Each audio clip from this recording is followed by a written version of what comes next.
بابا يسوع. وحشتيني. مالك زعلانة ليه؟ مش قادرة اتكلم، تعبانة قوي. طيب ممكن تهدي وتحكي لي؟ أنا عارف، بس أنا وحشني صوتك وعايز أسمع منك. ماشي، بس انا دلوقتي لوحدي في العالم، رغم اني في ناس كتير اعرفها بس كأني محدش يعرفني. ظاهرة قدام الناس كلها ان حواليا اصحاب كتير، بس لا، انا لوحدي، بس بظهر ان قوية. انا تعبت بجد يا رب. وأنا رحت فين؟ انت موجود، بس انا بزعلك كتير ومليش وش اكلمك. أنا بحبك. وانا كمان يا رب، صدقني. نفسي في طلب، ممكن؟ أيوة طبعا.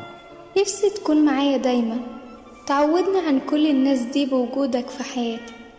نفسي احس بفرحتي معاك، ونفسي ابقى في حضنك دايما. انا محتاجة لك